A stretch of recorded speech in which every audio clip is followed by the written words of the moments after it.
Hey friends, Ash here with Gents. Hope that you're doing well. Today I'm going to be talking to you guys about 7 different masculine woodsy fragrances that are perfect for cool weather. I think that just woodsy sounds better than woody. Yeah, this fragrance is real woody. Suffice it to say, I'm surrounded right now by wood. Wood all up in my nose, my nasal cavities. We've got a good mix here. Some of these are niche, some of these are designer. So let's jump into it. Let's check these out.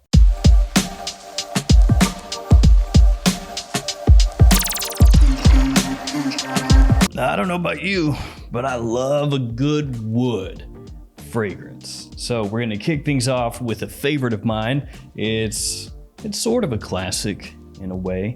It's M7 Oud ABSOLU from Yves Saint Laurent. So I said in a way it's a classic because this is M7, but not exactly. Now I do have a vintage bottle of M7 back here, but I'm not going to include that because it's discontinued and super crazy mad expensive. And also anytime I include stuff that's discontinued and hard to find, people slap my hand. So if I want to talk about M7, apparently it's got to be Oud ABSOLU because this one you can still actually find for a price that's not astronomical. Oud, myrrh, mandarin, and patchouli, some of the notes in the fragrance. M7 was really the first designer fragrance that broke the mold and made Oud a focal point of a fragrance, and did it successfully. At least for the most part successfully. Obviously it's not around anymore, but it kind of is. The woodiness in there, the oud, is really, really nice. It's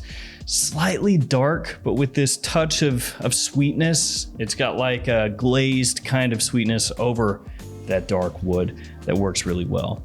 It's not animalic, it's not fecal, it's easy to pull off, and I really enjoy it. And plus, I think that this bottle design is super freaking classy looking. I mean, that's millionaire written all over it. Next up, we're gonna go with BOWMAKERS from DS and Durga. Now, DS and Durga is a house that I enjoy a lot. They're a really cool kind of indie niche house based out of the US. And for me, the fragrances that they do the absolute best are those fragrances that have this really rich, deep aspect to them. And BOWMAKERS absolutely does. It's got mahogany, woods, and resins in the fragrance. Now, when you read BOWMAKERS, maybe the first thought that pops into your mind, at least first thought that popped up into my mind, was like a bunch of people making longbows. I don't know if that would be like Lord of the Rings, or if that would be, you know, like England going to war with France for the 42,000th time, and they're out there just making some bows. But no, that's not the type of bow that is being made here. It's actually a bow like you would use on a violin or a viola or cello. So you have this kind of varnish aspect to the fragrance, and maybe that doesn't sound so great, but it smells great. It's got this almost peppery character to the woods here, and it really, really cuts through the cold fantastically. And I would say that in terms of just the woods, when we're just talking straight up woods in your face, again with that kind of peppery, varnishy undertone, BOWMAKERS stands out above most all the other fragrances here today. I'm gonna link all these fragrances below where you can check them out if you're interested. And this one, BOWMAKERS, is at Twisted Lily. And if you use code GENTS10, you'll save yourself 10% off the whole website there. So not just BOWMAKERS, but everything. Twisted Lily, one of my favorite websites for niche fragrances. Love them. Next up, nice classy one here. Bottega Veneta Pour Homme. Pine, juniper, fir, and leather. Some of the notes in this fragrance. This one harkens back a little bit to woodsy fragrances from the 80s, though it's done in a more modern way. And I say that because the pine really is the woody note that stands out the most here. And that may make you think of one very important fragrance that was very popular back in the 70s and the 80s that had a prominent pine note.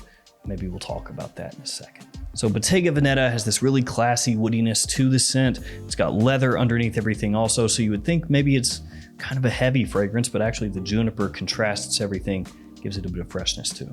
And that one is a really easy one to pull off in more formal or business type situations.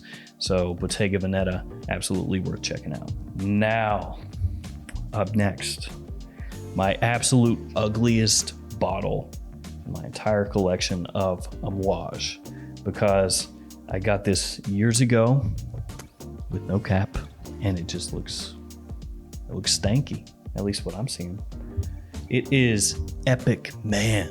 Now I know you might look at this and say, hey, that doesn't look too stanky. Nah, top down, it's not looking good.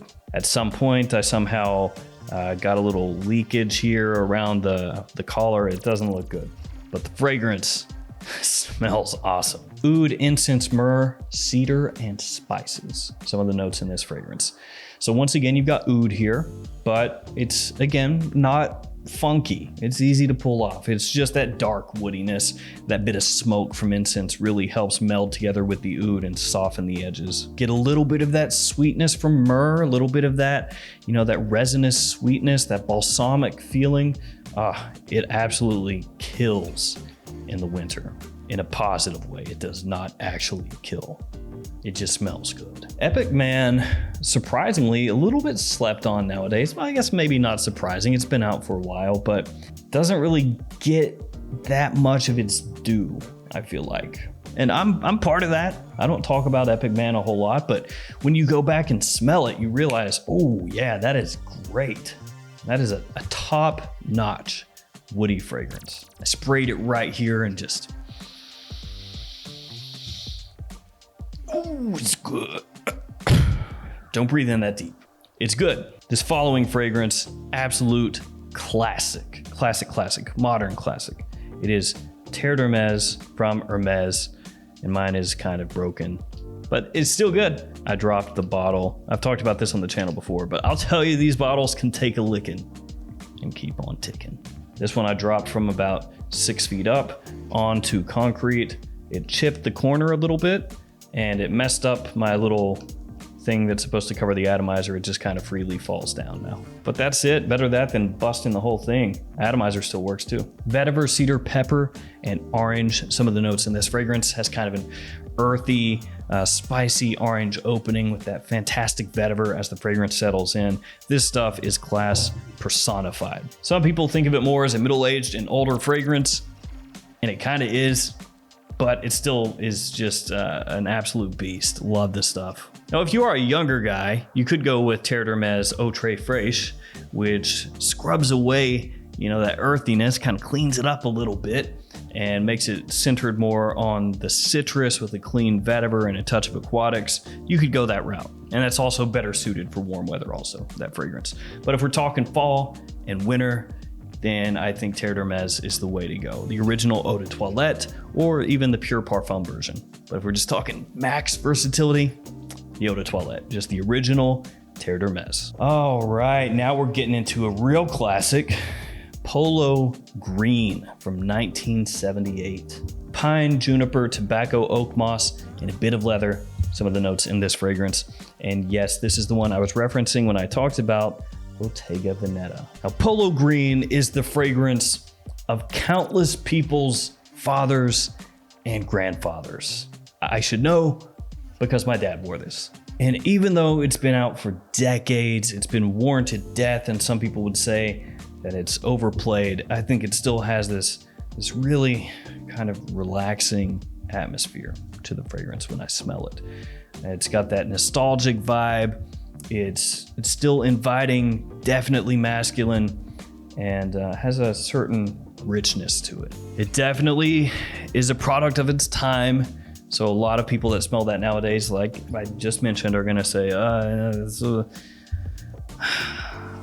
it's been done. It's a little old, man. But I think it still smells really nice, particularly when we're talking fall. When the leaves are coming down, it starts to get cool outside, a little bit brisk, and the wind is whipping around. It still does the trick. All right, last fragrance.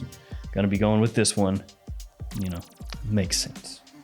Woody Mood from Olfactive Studio. Because if you're in the mood for woody fragrances, then Woody Mood, something you should check out. This one's got sequoia, ginger, incense, cacao, and leather as some of the notes in the fragrance, and the leather actually comes out a decent amount to me in this scent, more so than some of the other ones that I've mentioned that have leather as a note. The leather here, kind of a slick leather, like an oiled leather. The ginger gives you a little bit of brightness in the opening, but it settles quickly into a woodsy, leathery scent with little wafts of smoke going around. The cacao doesn't lend too much sweetness here. It's more in the background. Maybe you pick it up on the periphery of the scent. I actually personally pick up a little more leather than I do cacao. And while it's not maybe as wood forward as you might expect with the name, being woody mood, you do still have a good amount of woodiness coming through. And it is very wearable, and as far as niche fragrances go, not that expensive either. And with woody mood, that will wrap up this video of masculine woodsy scents that are fantastic in cool weather. Sometimes you just want a fragrance that has a really nice masculine edge to it, and woods are one of the best ways to get that across. All right, guys, that's gonna do it for me. Thanks for hanging out with me today. Thanks for all your support. Stay safe out there. See you guys tomorrow with another fragrance video. See you later.